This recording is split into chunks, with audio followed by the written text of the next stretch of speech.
Amitofo, this is Dhamma Master Jin Yong. We will start today's class. We'll recite homage to our fundamental teacher Shakyamuni Buddha. Homage to our founding teacher Shakyamuni Buddha. The unsurpassed wondrous Dharma, subtle and profound, rarely is encountered, even in billions of eons, but I now see it, uphold it.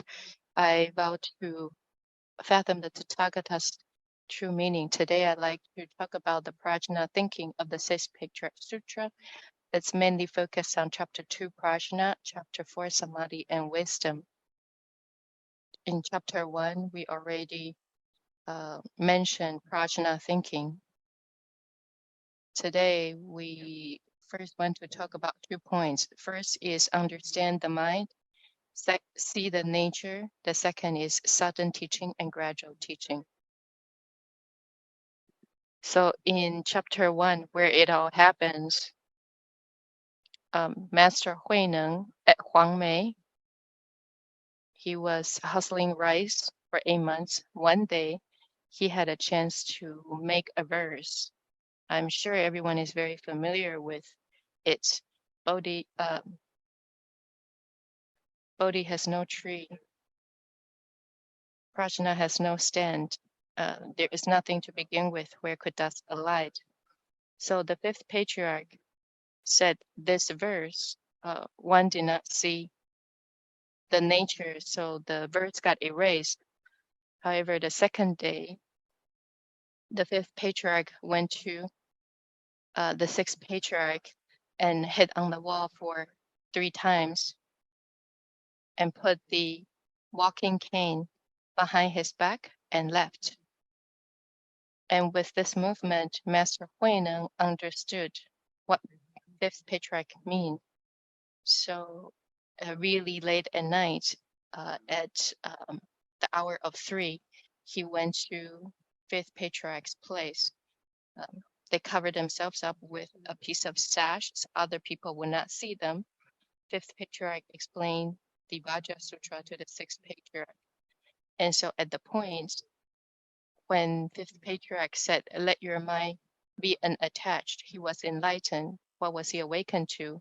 He was awakened to how unexpected the inherent nature is basically pure. Mirrored things are not apart from the inherent nature. And sixth patriarch said, how unexpected the inherent nature is basically pure. The inherent nature is originally unborn and undying. The self-nature is complete in itself and lacking nothing. The self-nature is basically still and unmoving. So mirrored things are not apart from the inherent nature is included in mirrored nature can give rise to mirrored dharmas. Our inherent nature is fundamentally pure. It does not come into being, nor does it cease to be. It's complete in itself, lacking nothing. It does not move. It's unmoving, and it can give rise to myriad dharmas. So within these 5 components, these are very important because these explains what our inherent nature is like. It's quiet, not coming to being, not ceasing to be. It's complete. It can give rise to myriad dharmas. The fifth patriarch, upon hearing what the sixth patriarch said, he knew that sixth patriarch is already enlightened. And he said to Master Huineng, if you don't recognize your inherent nature, it is useless. If you recognize your original mind and see your inherent nature, you can be called a great person, a teacher of devas and humans, a Buddha. That's the Buddha's 10 names. This is one of the 3 of the Buddha's 10 names. If you can understand your own mind, your own nature, you already realized Buddhahood. So it's very important to understand your mind and see your nature. If you can truly do that, you are already a Buddha. So what does it mean? Understand the mind and see our nature.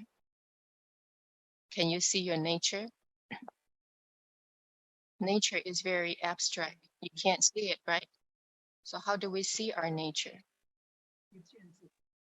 See means to, it's visual, but it also means to know. So if we can interpret it as if you know your nature, then it's easier to explain what see the nature means.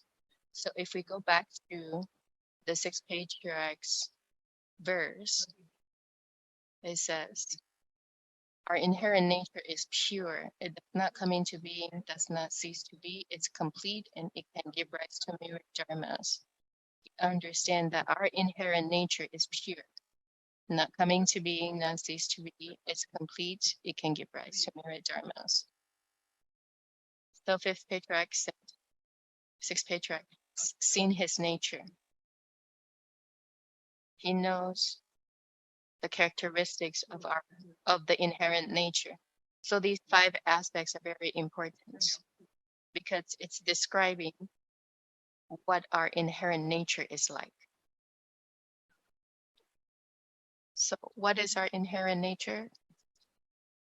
Inherent nature, fundamental nature, they are used interchangeably in the sutras. They are the same thing. So in chapter 1, at the very beginning, Master Huineng, he came from Canton province after walking more than 3 days, arriving at Huangmei, and he saw the fifth patriarch. The fifth patriarch said, "You are from Lingnan." "Oh, I'm from Lingnan." He asked. "Then you must be a barbarian. How can you become a Buddha?" But before that, he asked the sixth patriarch, "Where are you from? What are you doing here?" He said, "Oh, I came from Xingzhou. I only come to become a Buddha, nothing else. I just want to become a Buddha." So the fifth patriarch said, "Well, you're from Lingnan. You're a barbarian from the border. How can you be a Buddha? You're from the border and you're very low, very lowly in the lower class. How can you be a Buddha?" So Master Huineng said, although people may come from north and south, but fundamentally there is no north or south to the Buddha nature. There is no east, west, south, and north, whereas Buddha nature is concerned. So the body of the barbarian and that of a high master are not the same. But what difference is there in our Buddha nature? My Buddha nature and your Buddha nature are not different. Then the fifth patriarch knew Master Huineng is not an ordinary person. So what's the relationship between our inherent nature and our Buddha nature? He said, what is the inherent nature of true suchness? That is actually our fundamental nature, nature of the Tathagata Garbha. So our inherent nature is just the Buddha nature. And we know when Shakyamuni Buddha sitting under the Bodhi tree, when he was enlightened upon seeing the stars, he said, strange indeed, all living beings have the Buddha nature. And this Buddha nature is just our inherent nature. So when we see our nature, it can be explained, we understand we all have the Buddha nature, every one of us. And our Buddha nature is just our inherent nature. And it's probably an explanation that's easier to understand. So next, we like to see sudden teaching and gradual teaching. So we start with chapter 2 at the end. There's a really long verse. So we will start with it talking about this verse. A sixth patriarch said, "I have an unconditioned verse which you should all recite and take to heart, whether you're a monastic or a lay person. just cultivate in accord with it. It will be of no benefit at all. However, if you yourself don't cultivate, but only memorize my words, here's my verse. So Venerable Master really praised this verse. He says, sixth page, this verse is excellent. It's simple and clear, and everyone can understand it. Whether we understand it or not, we will take a look later. Maybe to Venerable Master Hua, it's easy, but maybe not to us. So mainly he said, if you can memorize it and understand the true meaning, it will greatly benefit in your cultivation. So let's take a look at this verse. Okay, so let's read this verse.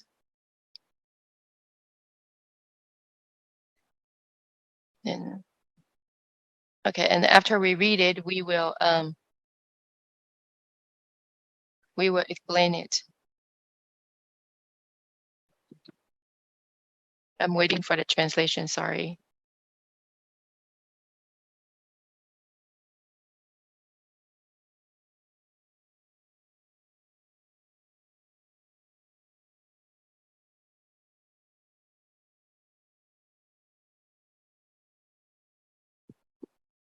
Okay. Thoroughly understand in both the speech and mind, like the sun abiding in the empty space, just spread this teaching, seeing the nature manifest in the world, destroy false speech. Now the Dharma is neither immediate nor gradual. It is only confusion and awakening that are quick or slow, but deluded people just cannot grasp. Seeing the nature's teaching, although it can be explained in myriad ways, if it accords with truth, they are ultimately one. In the dark house of the afflictions, always keep burning bright the sun of wisdom. When the false comes, the affliction come. When the true comes, the affliction go. False and true, both put to rest, is purity supreme, supreme purity without remainder. Bodhi is our original inherent nature. Stir up the mind and it all goes wrong, yet the pure mind is right within the false. Just stay in the true, the three hindrances will vanish. If people of the world cultivate the way, nothing at all can hinder them. Always recognize your faults and you will be in accord with the way. So we have 15 lines of the verses. 15, every verse is 4 lines, and we've got 15 lines of 4-line verse. Okay, so we go to the beginning. It says, thoroughly understand in both speech and mind, like the sun abiding in the sky, just spread this teaching, seeing the nature. So thoroughly understanding in both speech and mind means knowing how to lecture on sutras and explain the Dharma. In Chan, you meditate, you know how to meditate very well in Chan. So if you can be good at both, like this state is just like the sun abiding in the sky. And so it illumines everywhere as the sun hangs up in the sky. It's not at a certain spot as it moves, yet it's nowhere attached, even not to the sky. So when you're at that state, you're no longer attached.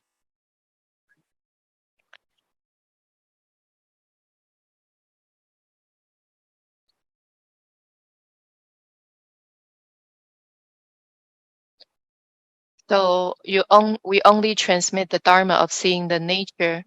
The Dharma that I'm transmitting is to enable you to understand your mind and see your nature.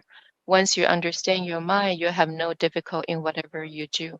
So the Dharma he is transmitting is the Dharma to see your mind. Now the Dharma is neither immediate nor gradual. It's only confusion and awakening that are quick or slow. There's no quick or there's no gradual or sudden Dharma. to confusion and awakening, there is quick or slow. So how do we explain confusion and awakening? There is a quick or slow. Confusion, is there quick or slow when one is confused?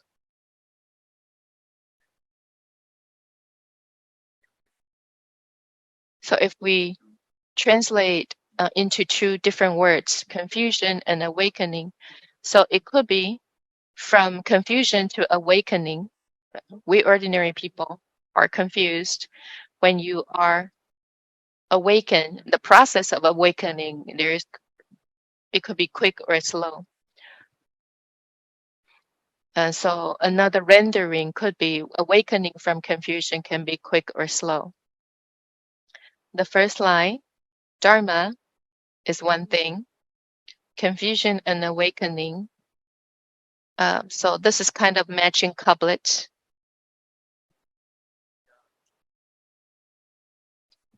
So if we match 1 to 1,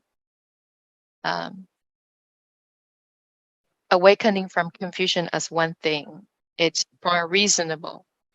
And he only transmit the Dharma of seeing the nature, but nothing else. Ignorant people or foolish people cannot understand. So here, Venerable Master had a very important explanation.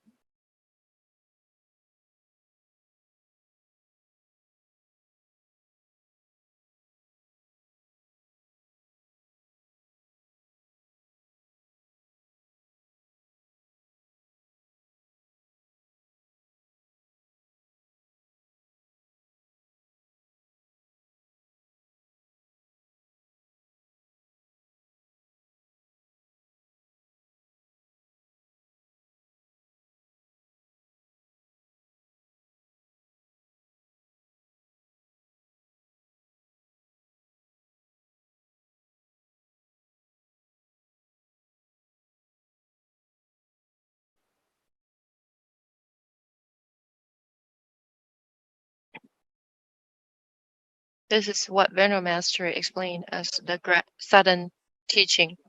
What's sudden teaching? Today, I like to say some true words to you. Every day when I lecture on the sutras, I didn't speak true words, but today I'm going to say a little bit of it because true words, I cannot say too much. When I say too much, you will not believe it. If I say a little bit, you don't believe it, let alone saying a whole bunch of it. And so, because people don't like to listen to true words or true principles, and people don't like to cultivate truthfully. So I cannot tell you true dharmas. I have to wait for an opportunity. And today, it looks like the opportunity is here. After I explain this verse, I should really reveal the principles to you. What is sudden teaching? Sudden means to cut off. What to cut off? Cut off lust. Can you do it? Oh, you say, what is this? What's the use of that? And you don't believe it? See, if you don't believe it, I can tell you. But see, if I say too much, then you don't believe it. This is exactly it. That's just how much it is. Sudden means you all of a sudden cut off your ignorance. And this ignorance is lust. Can you cut it off? If you can't, then you probably don't want to listen to true Dharma. If you can cut it off, then you obtain it. Then you attend you attend the sudden teachings. Gradual means, oh, I take my time, gradually, slowly. I cannot let it go. I can't put it down. I can't. Then it becomes gradual Dharma. You see, it's just this much. Do you understand? If you're intelligent, if I just give you a little bit, you'll be able to cut off.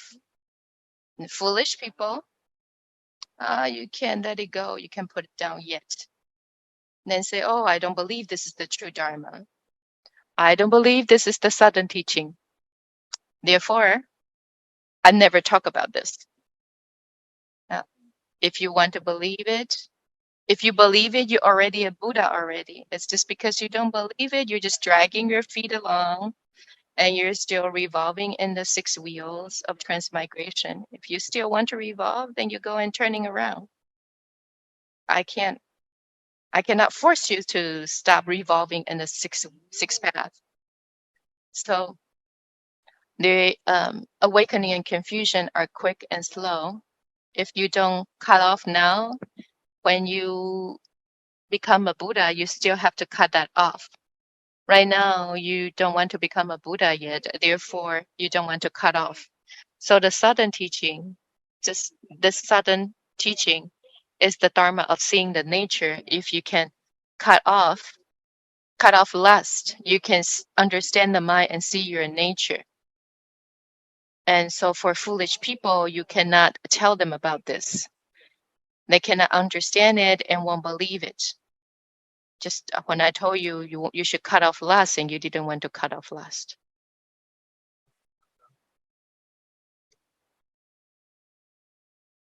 So next, it says, although it can be explained in myriad ways, in principle, they are ultimately one. In the level of principle, there is just one. In darkness, house of afflictions always keep burning bright, the sun of wisdom. So although we have a myriad principles, but when you combine them, they are just one.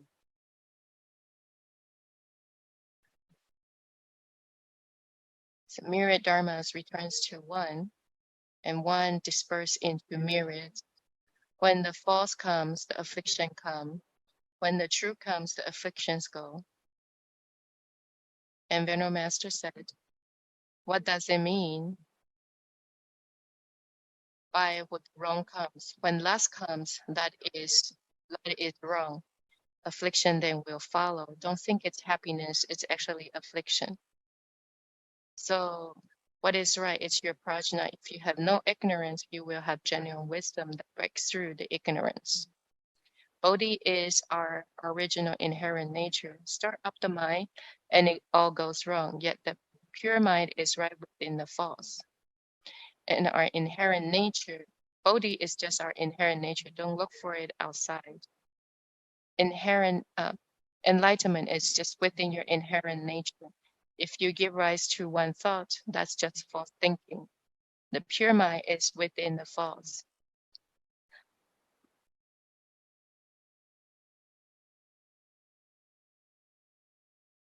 If you can cultivate the right dharma, your karmic obstacles, three karmic obstacles can be eliminated. If people of the world cultivate the way, nothing at all can hinder them. If you can always recognize your faults, you will be in accord with the way. When we cultivate the way,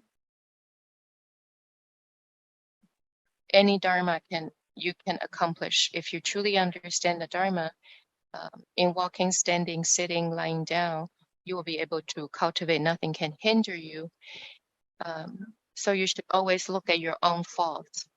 Don't look at other people's faults. Then, in that way, you can correspond with the way. So Venerable Master said, if you can always see your own faults, then you correspond to the way. If you can memorize this, this will be useful to you throughout your entire life inexhaustibly.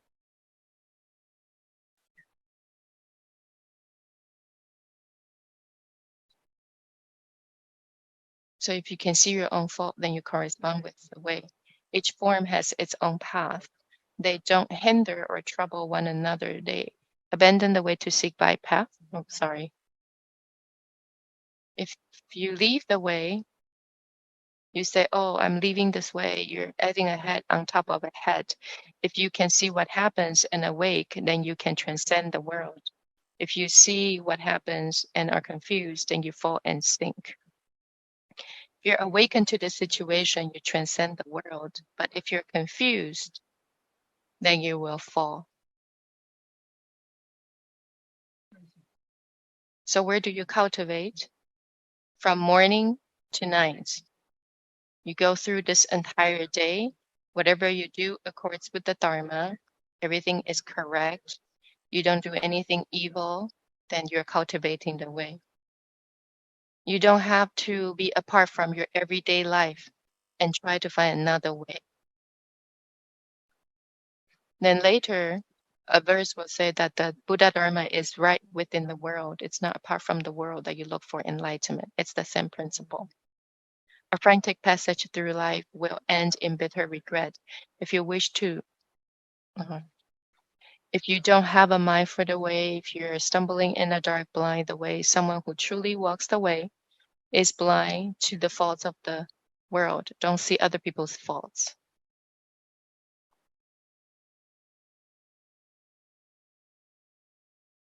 If you don't see faults in all other beings, then you are a Buddha.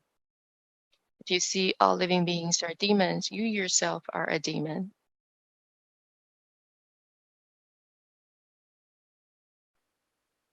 There's a small story about Su Dongpo and Chan Master Fall In.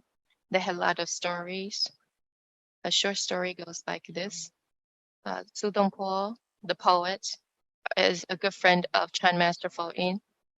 Su Dongpo likes to meditate, the poet. One day they meditated together. After the sit finished, the poet asked Chan Master, "What do you think I look like?" And Chan Master said to Su Dongpo, "You look like a Buddha."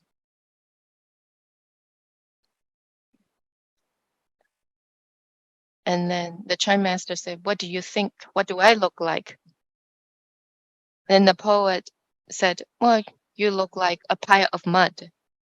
And Su Dongpo thought that he won because Chan Master said Su Dongpo is like a Buddha, but Su Dongpo said Chan Master is like a pile of mud. Because Su Dongpo really want to win the Chan Master. So he went back home, was so happy, elated, talked to his sister about this. But then his sister said, "Oh, bro, you really lost terribly." And said, "Why did I lose?" And then the sister said, the Chan Master had a Buddha in his mind. So when he sees you, all living beings, they're all Buddhas. But in your mind, you're all just a pile of mud. So you see everyone as a mud. So you lost. It's just like here. If you see all living beings are Buddhas, then you're a Buddha. You see living beings as demons, you're a demon.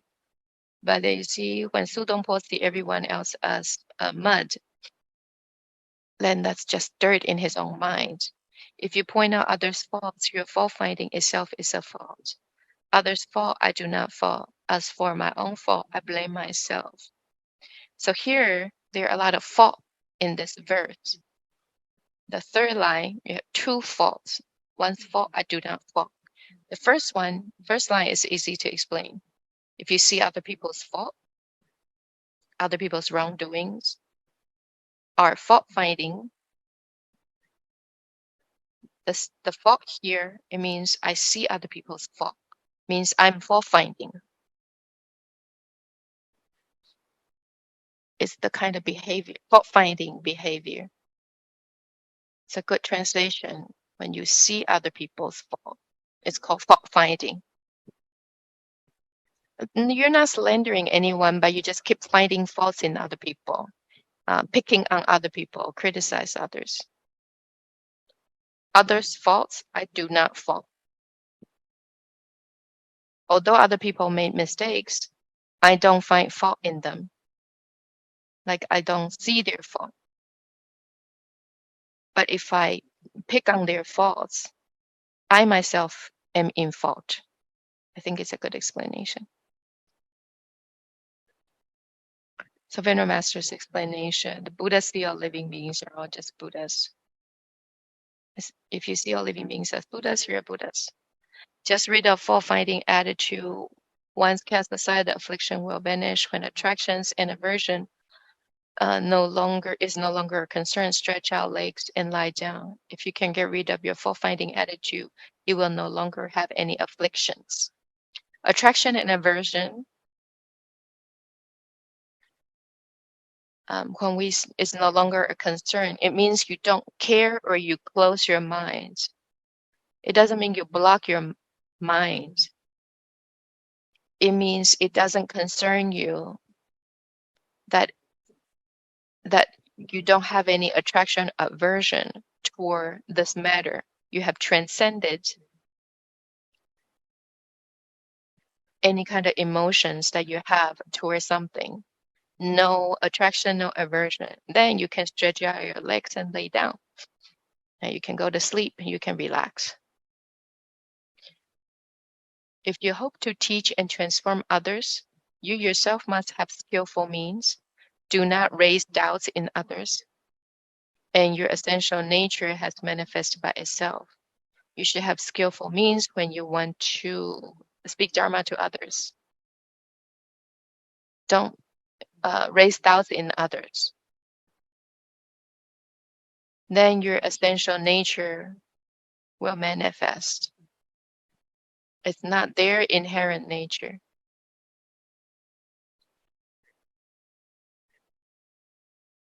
So Venerable Master explained that this is when you know how to use your own inherent nature.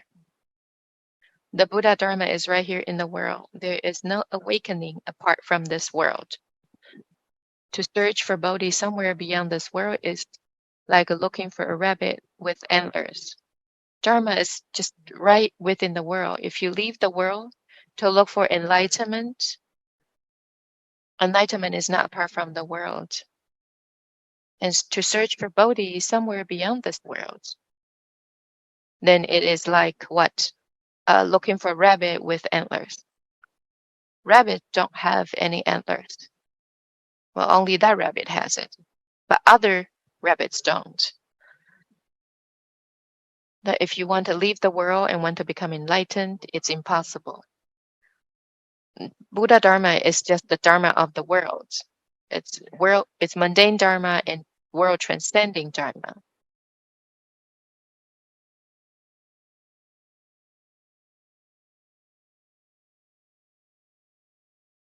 If you separate yourself from worldly things, then it's like you're looking for a rabbit with horns or antlers. Venerable Master always say, upon completing the path of humans, you will realize Buddhahood. So when you reach your full potential as a human being, you will naturally realize Buddhahood. You cannot say, oh, I don't want to be a person and I become a Buddha right away. It's impossible. If you have perfected yourself as a human being, then you naturally become a Buddha. Cultivate your mind by means of mundane matters. When you train your mind with all mundane matters, so you're not turned. Right views is world transcending, wrong view is worldly. Right, and you flip so fast. What is right views?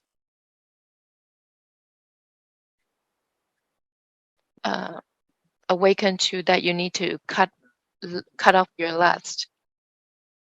If you have lust, then that's worldly dharma. The verse is immediate teaching. It's also called great ship of dharma. Confused, you might listen for ages. Awakened, you get into an instant. People who are confused, they cannot be awakened even for a long time. But if you are awakened in an instant, you can be awakened immediately.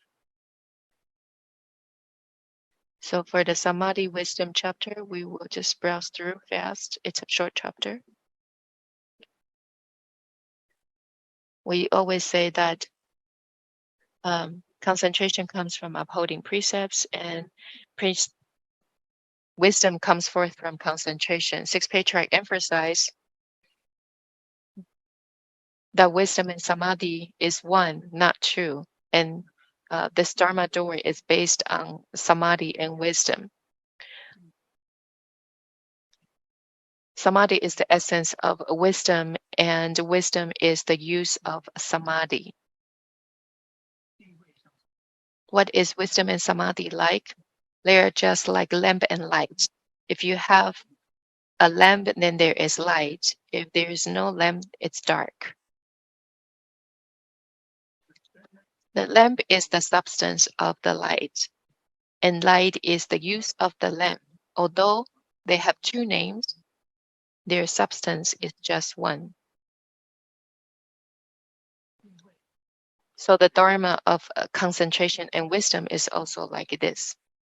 Samadhi is the substance of wisdom, and wisdom is the function of samadhi. It's same analogy. So what is single practice samadhi?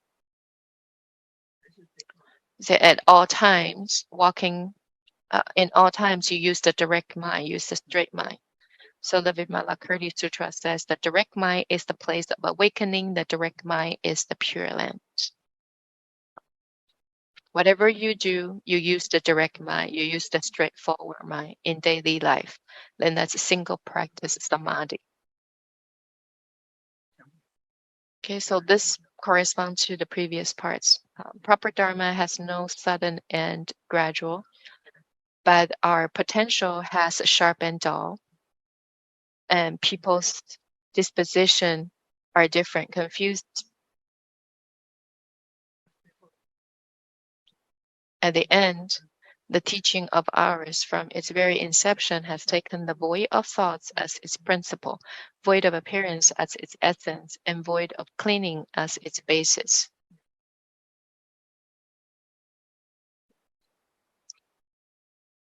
So void of appearance means its detachment from thoughts. Void of cleaning is the basic nature of human beings. Even during the times when one meets with insults, criticism, verbal attacks, and bullying, good, bad, ugly, enemies or friends, or people agitate you with insults, criticism, you all see it as empty, and you don't think about taking a revenge or hurting them in thought after thought. You don't dwell in previous thoughts. No previous thoughts, no present thoughts. In thought after thought, without cease,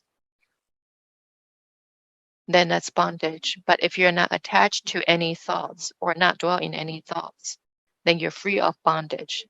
It means no cleaning. Venerable Master said, lust is a thought.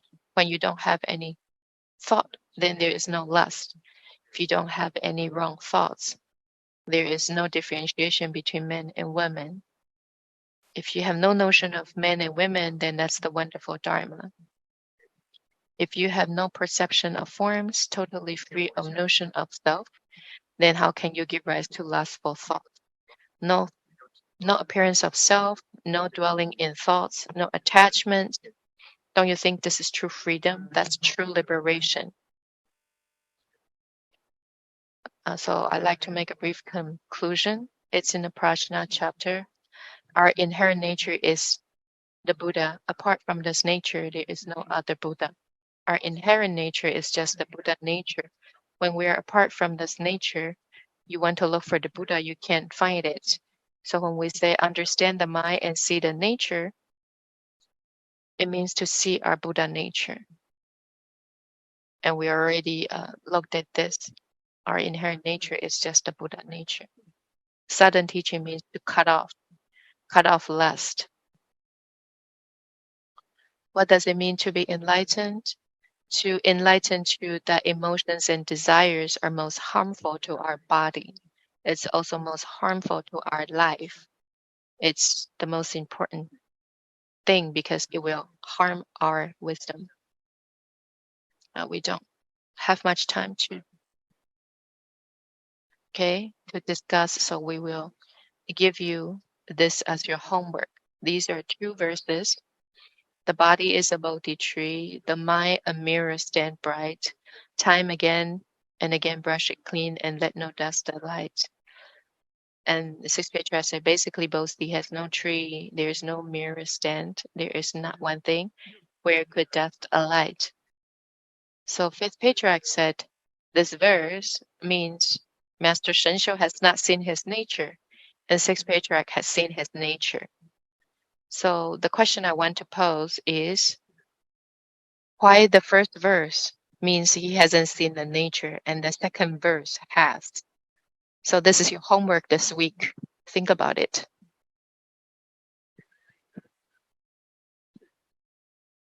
I want to give you a hint. Look at this one. You can see why Venerable Shensho has not seen his nature, but the sixth patriarch has. I suggest that you use this as reference and deduce your logic from there. At the end, I want to share a short story with you. Many people have heard it. Doesn't matter it's the seventh bun or the eighth bun. This is just the last one, last steam bun.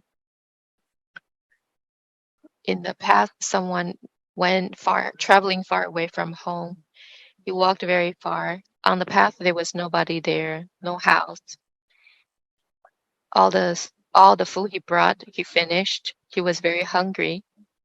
Finally, he went into a village and saw a shop selling steam buns. He was very happy.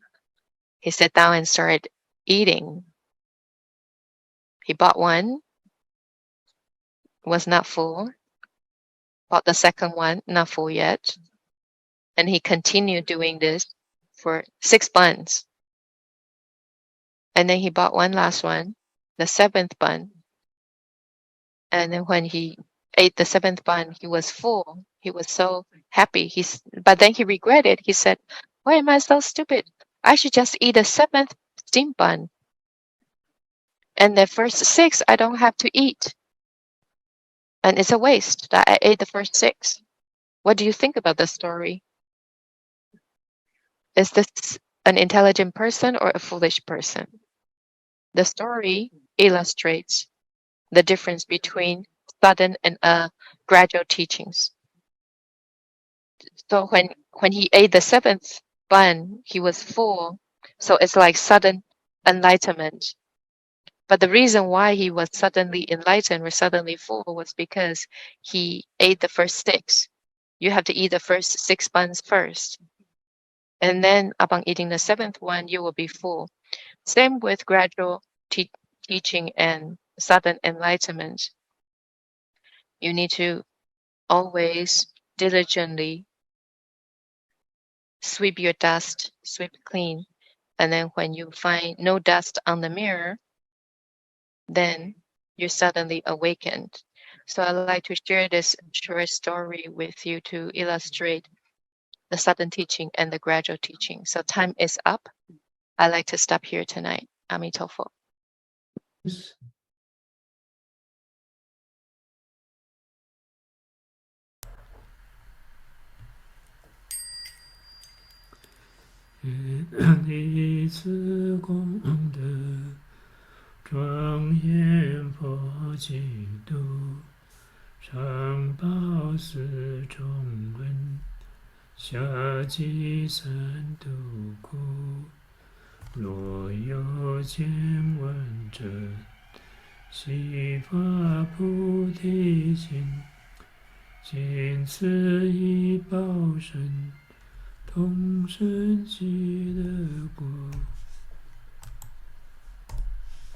So we have pause, someone should.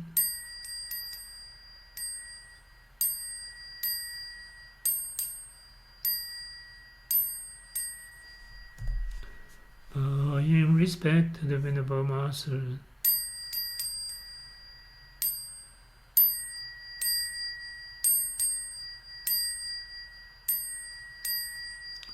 Amitofo.